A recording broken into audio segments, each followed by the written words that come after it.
After this session, we'll take a 5-minute break and then rearrange bodies, and Lucy will come up here and tell us the truth.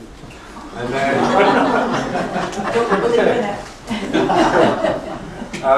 so I'd like to introduce Bill Gaber, followed by Kat.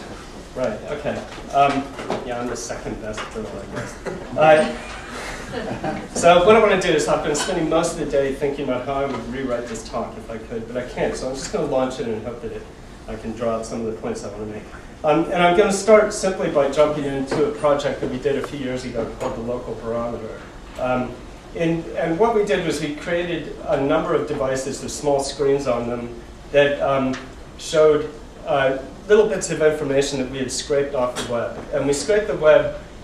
We chose what to scrape by planting a weather vane outside the home and looking at the wind direction and speed. And then we look at postcodes that were upwind from the home, search for information based on those postcodes, and information from a classified advertising site, and then pull out little bits of classified ads and stuff and show them on these small devices in the home. So the effect was kind of like as the wind blew around, you would see clues and small fragments of text that might reveal something about the social cultural texture of the local neighborhood around your homes. That was our expectation, as it were. So we made these things through a long process that I will tell you about, and we gave them to a guy to try over a period of about a month or two in his home, so over a fairly long period of time. And we looked at what his experience of was of these devices using a range of ethnographic interviews. We hired a documentary filmmaker. We made lots of informal visits to see what he thought of it. And to cut a very long story short, in general, he liked it. He thought it was interesting. He made all kinds of statements about the different kinds of people who lived around him and the way this was revealed. So he talked about, if the wind was blowing one way, you'd see people trying to sell attack dogs, and in another direction, they'd be all little poodles and stuff like that. But at the same time, there were various problems that he ran into. So the technology had problems, and it kept breaking down. We kept having to visit to fix it and change batteries and so forth, which was disturbing. And even more than that, he was suspicious fairly early on in the deployment that actually these devices had some hidden purpose, that we were trying to impose some kind of subliminal advertising into his home, and that made him very suspicious. So it was a kind of mixed experience he had. Anyway, after the project was over, once we took the devices away, we thought about it for a while, wrote up our observations, and published a paper in a conference that we regularly go to, which deals with human-computer interaction. And in this case, we portrayed this and several other devices as representing a new genre of design called threshold devices. And there's a little TM sign under there in a kind of ironic way. And that's one of the major outputs for work like this for us, but they've also appeared in various design exhibitions and publications, and now I'm talking about it here. And all of that's kind of important. So this is a kind of example of the work we do in the studio. And what I want to do at this talk is talk about how we think about that work and how we proceed with it. And I'll kind of raise a few questions. So how do we know about the setting for the design? How do we know about the places we're designing for? How do we know what to make? How do we know what it should do? How do we know what it should look like? How do we know what the volunteer actually experiences when he has this kind of project? How do we know that if a success, or what does success mean in this kind of thing? How do we know if other people would like it? And just in general, how does making in this way actually serve as a form of research for us? So let me kind of launch into that. So I work and normally run a place called the Interaction Research Studio, which is part of the design department here at Goldsmiths. This is a really staged photograph of people in the... I bet you thought it was natural. It's a really staged photograph showing off the remarkable view we get from our studio on the 6th floor of this building. And we're basically a group of 7, plus or minus a few, staff researchers drawn largely from design disciplines, but also with skills and backgrounds in the arts, computer science, electronics, and notably sociology. And most of what we do really is make stuff. So we do making as a form of research. And this is kind of a portfolio slide. In the middle 2 rows are some examples of stuff we've made over the years. And around the edges are kind of spin-offs of our practice, in which we also talk about methods that we've experimented with, that we kind of tell other people about, and also concepts, orienting concepts that we found useful in our work that then we publish as sort of quasi-theoretical pieces. The stuff we make is of a kind, so we almost always make computational products. They always run between the kind of skills that product or industrial designers might have, but they have some sort of electronic computational part. They're almost always meant for everyday life, meaning life outside of workplaces, often domestic settings. And they are meant to be interesting to and kind of serve as research that will be relevant to a variety of different disciplines and audiences. So this is kind of a form of research through design. I want to walk you through how I think about it anyway, as fodder for discussion. So the first, what we tend to do when we're taking on projects is to take on, or to choose situations, or to choose audiences for design that we think have theoretical and topical potential. That is, where they kind of resonate with matters of interest in the fields that we talk to, and that we think are conceptually interesting. And we choose those in the pragmatic way, find funding to work with them, and then we throw all those issues out the window and we stop thinking about them for a while.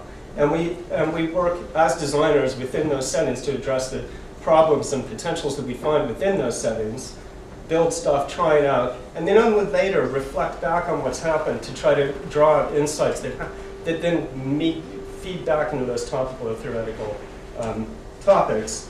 And again, with the awareness that there's many possible perspectives that might be taken on what we produce. And in fact, that's what we consider one of the major benefits of the way we work.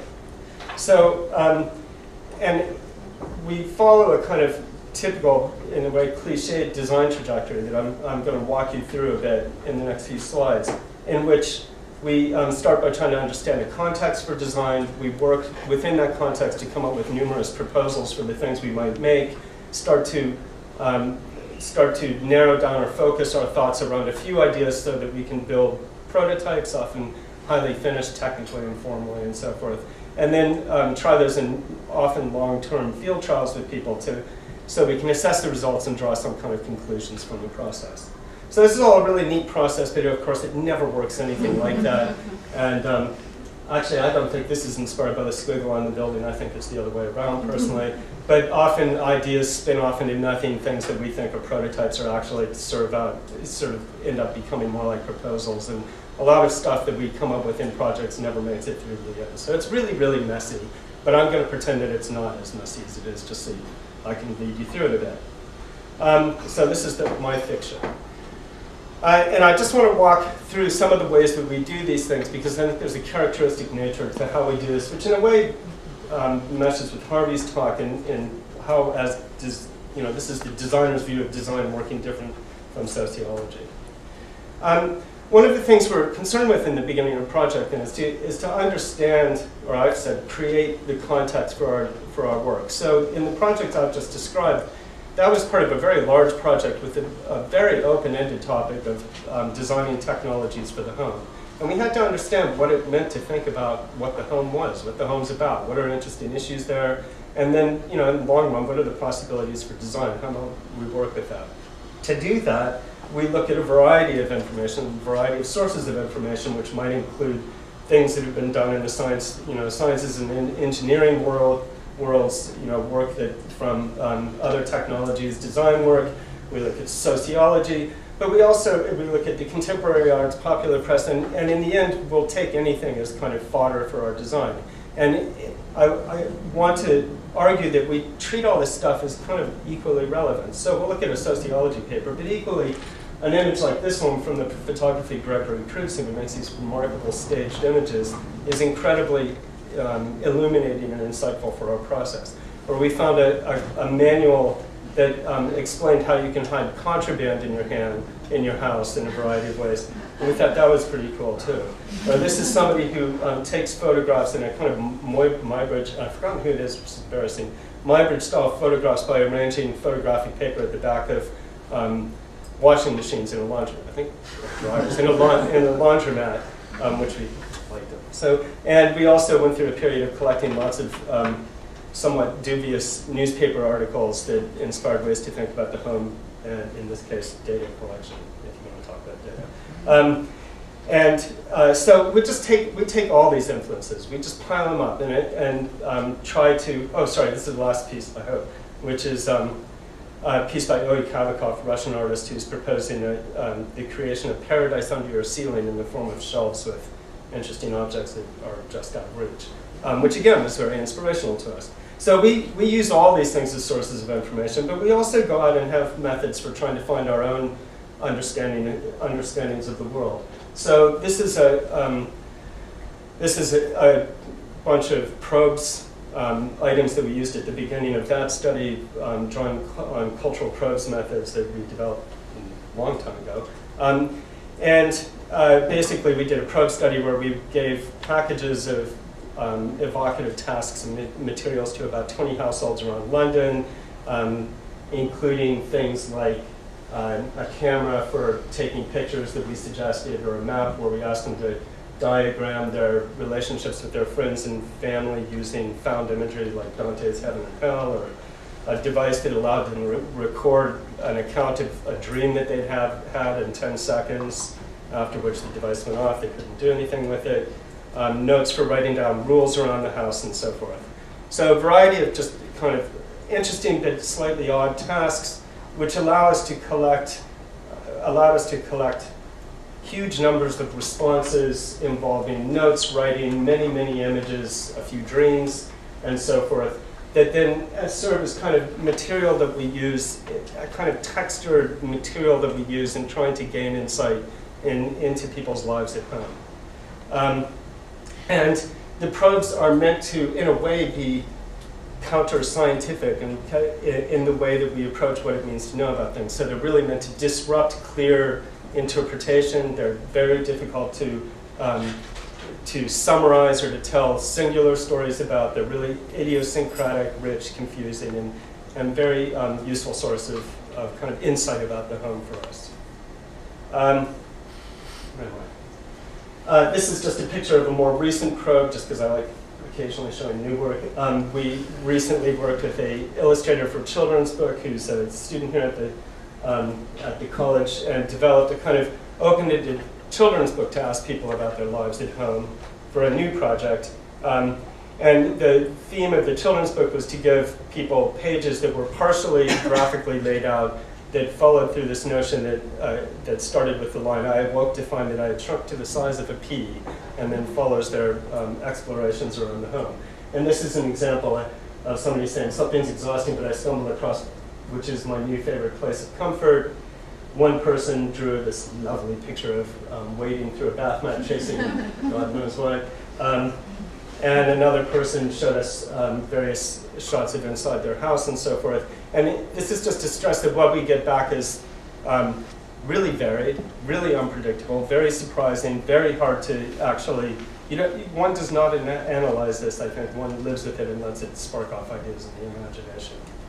So overall, what I'm trying to convey here is a process in which, in understanding the context we're aware that we're not trying to create comprehensive accounts of settings at all, that we avoid data, we avoid analysis, we try to build up kind of rich textured stories and glimpses into the places that we're interested in.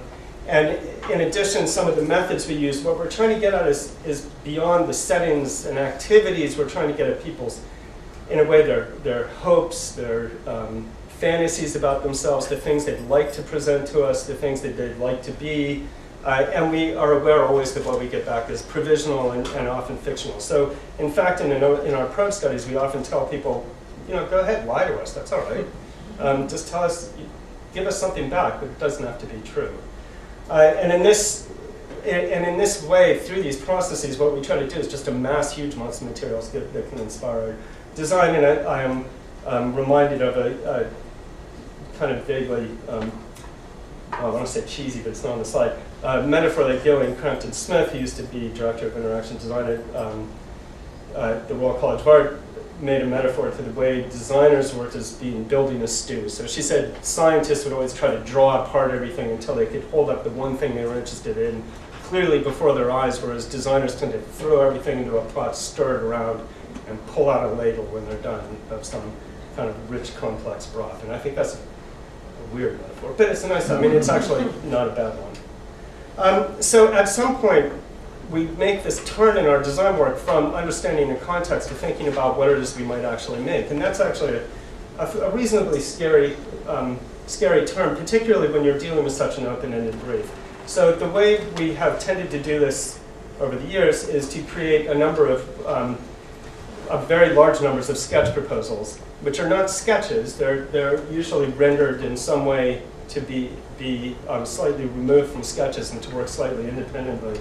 But they're also not particularly well worked out proposals. So, for example, this is an image just starting to question what it means to think about the thresholds of the home, to think about the different relationships we might have to information coming into our home. And we might welcome it, but equally we might want this kind of device, a letterbox for unwanted post, which simply joins a shredder directly to your mailbox. And again, it's not that this is a design proposal, and then we could make it, and we could build on that, but it's not something we would make. It's more a way of thinking about what it is, what the issues are, and what the possibilities are for design that we might be exploring. And these proposals kind of vary over time, or they start to slowly sometimes get slightly more realistic or something. So this is actually a very highly rendered proposal of the idea of using small displays around the home to convey information and actually putting those displays in sort of out of the way places where you might have to go look for them, even using special devices. And again, what we're doing is, through things like this, is just reaching out and exploring possibilities.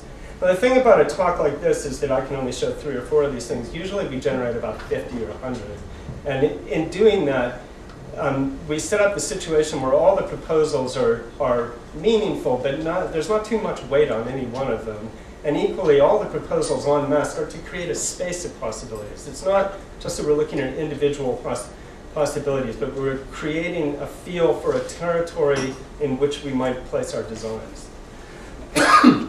Over time, proposals tend to get kind of more and more realistic and more developed. And this is a proposal that I think pretty much captured the idea of a device that would use wind direction to measure wind direction to look at how we might blow information in and through the home, with that information coming from online sites, in this case, the Loot classified ad site. And so when this happens, So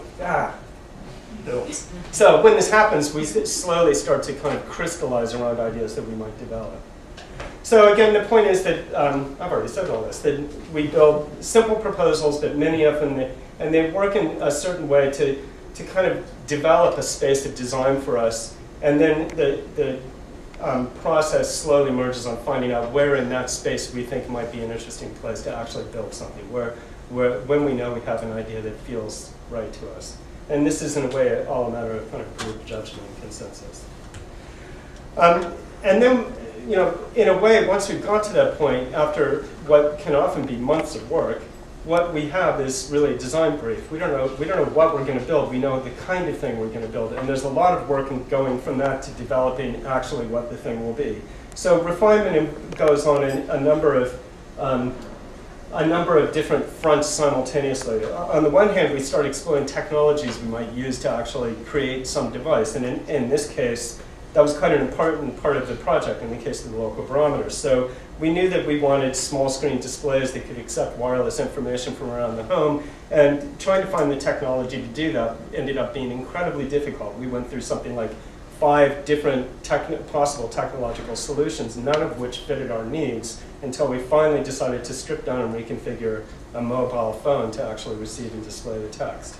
And in doing that technological exploration, that then starts to feed into questions of the kind of formal design of the system, how big it should be, where it should sit, going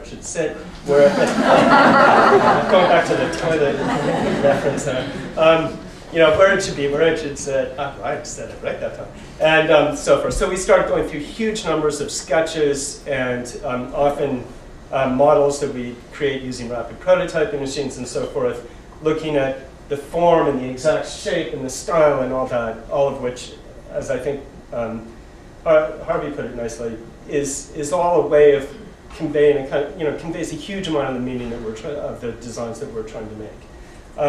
And finally, over time, we start to actually be able to construct the devices themselves. So there's this months-long working up of the possibilities technically, formally, and also conceptually, because all these things then help us work out what we think we're trying to achieve with the devices, how they work, and so forth, until finally we can develop these kind of fully functioning prototypes.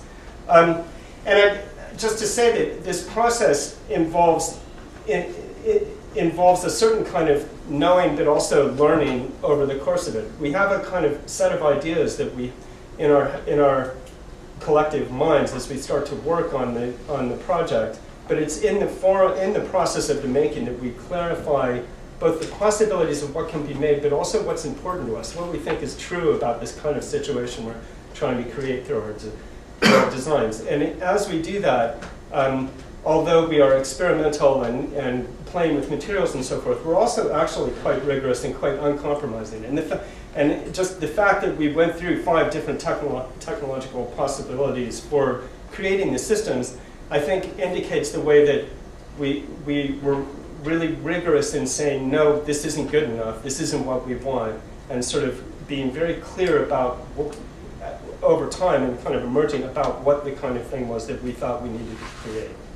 So in the end of the day, then, we create highly finished prototypes on sort of all 3 dimensions, ideally, which work in the sense of technically, but also in terms of the aesthetics and form, and also in terms of conceptually what they think we'll do. And we develop these things as highly finished prototypes because we don't finish when we have a design. This is actually, in a way, we're only halfway through the project at that point. So very important to us is the fact that we take the things that we make and let people try them in their everyday lives for sometimes quite extended periods of time. A field trial of a month or 2 seems pretty short to me these days. And in general, we get volunteers who are from someplace else. So we don't use friends, families, people we know.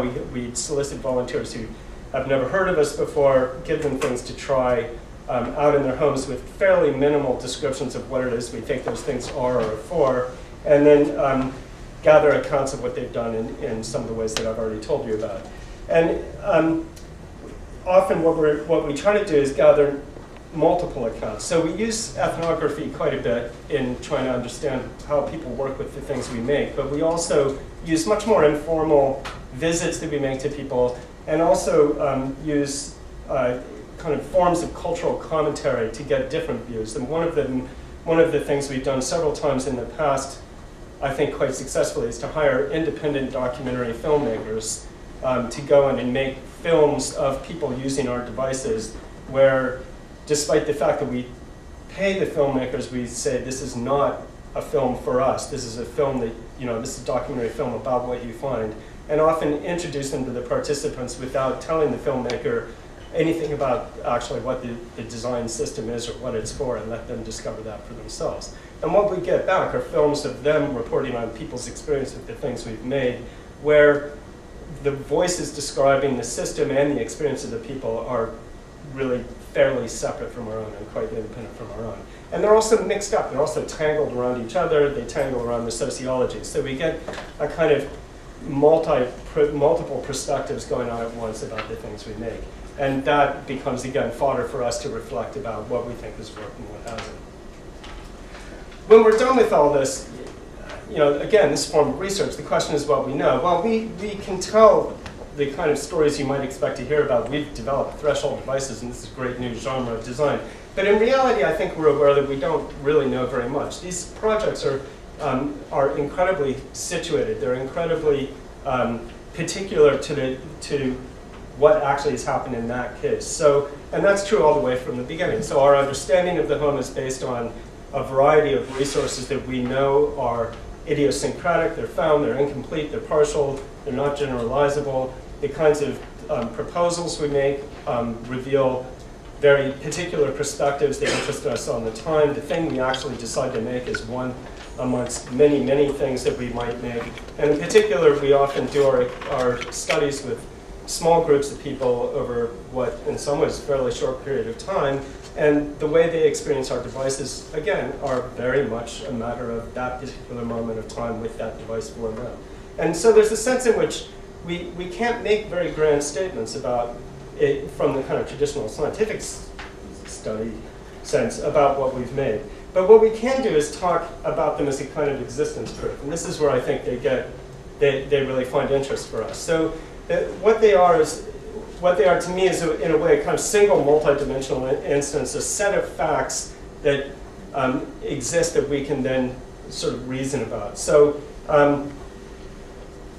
the devices we make, in a way, themselves embody all kinds of statements or positions about matters of design, which might range anything from new ways to use technology, or the kind of aesthetics and formal properties of technology, or the ways that they might fit, the things might fit in our home. But even more than that, to the actual experiences people have with the devices, the things that they find meaningful, the way they bring them into their everyday practices or don't, and so forth. And they all serve as a kind of one little nugget of an example of something that happened in the world that then can lead us to think about new designs and understand other technologies in new ways. So the case studies we do are quite evocative.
And so, in sum, and I think I'm running out of time, but what I'm suggesting is that throughout the way that we do our work, and it is this kind of methodological stance towards how we think about research in general, and particularly the role of making within it, in which we embrace the kind of situated, multi-layered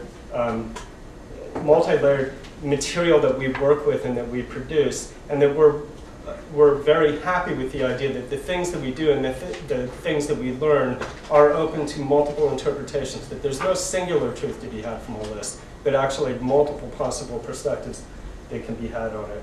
We also personally, I mean, I think that a lot of the understanding that we gain is embodied both within us as individual designers, but particularly within our group and our design team, and that we can try to articulate that through the designs we make. And finally, I guess the thing I would say is a lot of all of this, the designs we make, but also the experiences that we uncover through the designs and the research we do at their outset, is all kind of material that's open for appropriation and use by multiple audiences, including potentially sociological ones. That's what I've got. Thank you.